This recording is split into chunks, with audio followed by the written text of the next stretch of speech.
Halo semuanya, perkenalkan nama saya Michael Tapea. Saya akan memulai presentasi ini dengan menjelaskan bagian awal dari aplikasi reservasi hotel yang kami kembangkan menggunakan bahasa C#.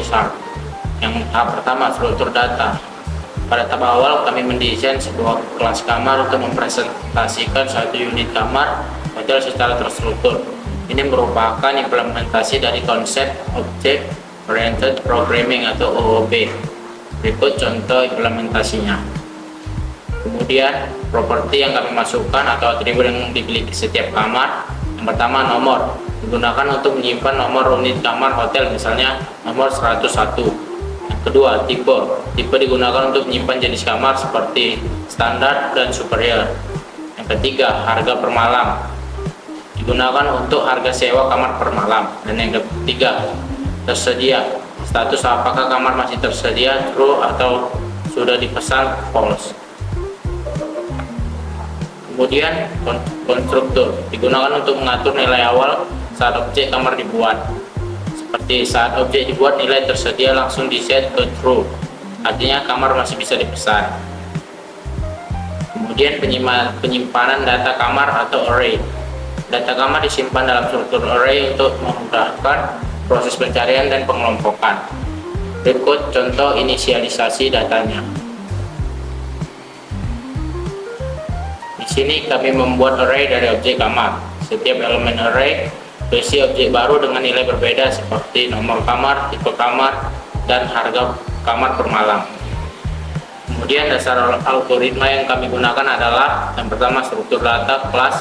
Kelas kamar digunakan untuk menyimpan dan mengelompokkan atribut kamar. Yang kedua, struktur data array digunakan untuk data kamar ditampung dalam array untuk memudahkan pencarian dan iterasi. Dan yang terakhir, inisialisasi data digunakan untuk nilai-nilai awal dalam kamar di-set langsung dalam array. Halo semua, saya Glenn Panggabean akan melanjutkan langkah kedua dari pemrograman reservasi hotel kami. Di sini kami menggunakan perulangan while untuk memberikan maksimal 3 kali pemesanan oleh pelanggan.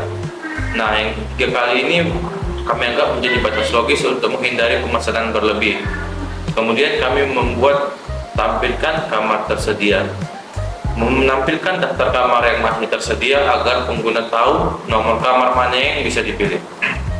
Kemudian berikut ada kode berikutnya. Yang pertama, cursor right sebagai nomor kamar yang akan menampilkan nomor kamar.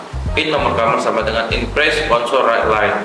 Input nomor kamar sama dengan program meminta pelanggan untuk memasukkan nomor kamar yang dipilih, yaitu impress tadi mengubah input string menjadi angka. Ini bisa saja menimbulkan error jika input bukan angka ataupun yang tidak merupakan angka yang ada kami input. Jadi ini termasuk area validasi input tambahan try catch yang diperlukan. If dalam kurung nomor sama dengan 0, break. Keluar dari perulangan, jika pengguna memasukkan nomor angka 0, artinya ia tidak bisa memesan kamar lagi atau selesai di yang dia memberikan 0, yang kami anggap tidak melanjutkan pemesanan di kami, maka perulangan akan dihentikan dengan break. Kemudian kami lanjutkan kamar dipilih sama dengan cari kamar dalam kurung nomor. Mencari objek kamar adalah fungsi cari kamar digunakan untuk mencari objek kamar berdasarkan nomor yang dimasukkan. Ini memungkinkan program memproses detail kamar yang dipilih. Kemudian ada if. Nah, if ini adalah keputusannya, yaitu dipilihnya nomor kamar yang tersedia. Validasi kamar tersebut dipilih sama dengan 0, artinya kamar tidak ditemukan ataupun tidak tersedia.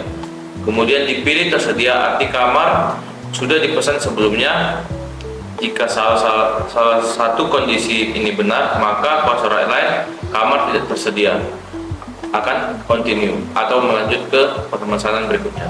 Menampilkan pesan bahwa kamar tidak dapat dipilih atau continue tadi akan kembali ke atas kembali perulangan while tanpa melanjutkan proses pemesanan berikutnya.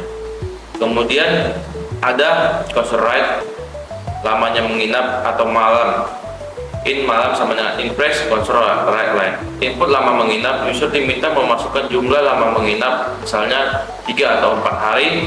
Input ini dipakai dalam perhitungan biaya seperti sebelumnya. Perlu validasi yaitu if tambahan untuk memastikan nilai masuk atau misalnya tidak negatif atau nol. Kemudian ada codingan pesanan add new reservasi kamar, dipilih lama menginap sama dengan malam. Ini adalah hasil dari nomor kamar terus lama menginapnya si pelanggan. Nah, di sini objek baru reservasi dibuat ditambahkan ke dalam daftar pesanan tersebut. Properti kamar dan nama menginapnya tadi diisi sesuai input. Kemudian menandai kamar yang sudah dipesan seperti dipilih tersedia sama dengan false agar tidak terjadi dipilih lagi oleh pelanggan lain atau tidak bentrok oleh pemesanan lain. Ketersediaan ini memiliki status jika memang tidak tersedia akan false. Kemudian jumlah pesanan yang menambahkan nilai jumlah pesanan agar perorangan tidak mendeteksi apakah batas maksimal kamar sudah tercapai. Jadi bisa kita mengetahui apakah pemesanan itu sudah mencapai batas maksimal dari kami. Kemudian di sini kami memiliki beberapa penggunaan dasar algoritma. Yang pertama itu while, melakukan perulangan sejumlah pesanan sebanyak 3 kali. If else, mengecek validasi kamar dan kontrol keluar dari perulangan. Continue, melewati langkah berikutnya jika kondisi kamar tidak valid. Menghentikan perulangan jika user tidak ingin memesan lagi, yaitu break. Kemudian inpress, konversi input string menjadi angka, perlu validasi input numerik yaitu angka. Terima kasih, saya bernama Yosafat Bencon Simandulang akan melanjutkan dengan menjelaskan perhitungan total biaya reservasi. Adapun langkah-langkah utamanya yaitu yang pertama, hitung subtotal dari semua kamar yang dipesan. Yang kedua, tambahkan pajak 10% dan biaya layanan sebesar Rp50.000 per kamar. 3. Jika total akhir lebih dari 500.000 akan dikenakan diskon 15%. Penjelasan kode per baris. In subtotal sama dengan 0. Variabel subtotal akan menyimpan jumlah total harga dari semua kamar yang dipesan sebelum dikenakan pajak dan biaya layanan. Forex per item in pesanan digunakan untuk menelusuri semua objek reservasi yang ada dalam daftar pesanan. Ini cara efisien untuk menghitung biaya per kamar satu persatu. Copy edit. In subtotal per kamar sama dengan item kamar harga per malam dikali item lama inap akan menghasilkan subtotal sama dengan total per kamar. Perhitungan biaya per kamar. Item kamar harga per malam dikali item lama inap menghitung total biaya untuk satu kamar berdasarkan lama inap. Yang kedua ada subtotal sama dengan total per kamar untuk menambahkan biaya tersebut ke subtotal keseluruhan. Biaya layanan. Biaya layanan dikenakan diskon Rp50.000 per kamar sehingga dikali jumlah pesanan yang ada. Lalu ada pajak. Pajak dihitung 10% dari subtotal. Disimpan dalam variabel double karena hasil bisa desimal. Total biaya sementara, jumlah semua komponen, ada subtotal, pajak, dan biaya layanan. Double diskon sama dengan 0 atau 0%. Awalnya diskon adalah 0 karena belum tentu berlaku. Lalu, if total setelah pajak layanan lebih besar dari 500.000 akan ada diskon 15%. Struktur keputusan atau pemberian diskonnya, jika total sudah lebih dari 500.000 maka diskon 15% diberikan. Jika tidak, diskon tetap Rp0.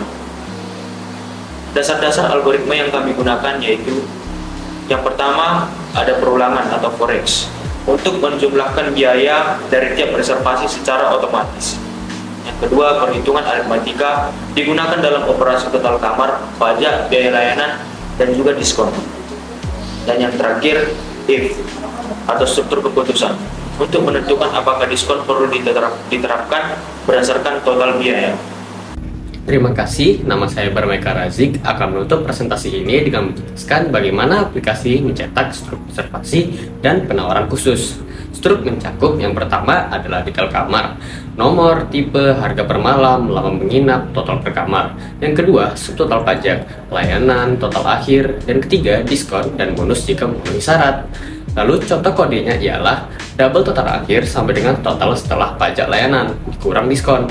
Lalu console.writeline, kurung total bayar, kurung total akhir, dan if total akhir lebih besar daripada 300.000. Lalu dilanjutkan dengan console.writeline, kurung gratis sarapan untuk semua tamu. Nah, lanjut deh, dasar algoritma yang digunakan ialah struktur keputusan if, lalu dilanjutkan dengan output format. Nah, ringkasan algoritma yang digunakan adalah yang pertama, array menyimpan data kamar, yang kedua, class dan objek untuk struktur data kamar reservasi, dan ketiga, perulangan while for each untuk input, dan perhitungan. Keempat, struktur keputusan untuk logika pemesanan dan promosi. Dan terakhir, aritmatika menghitung total harga, pajak, layanan, dan diskon.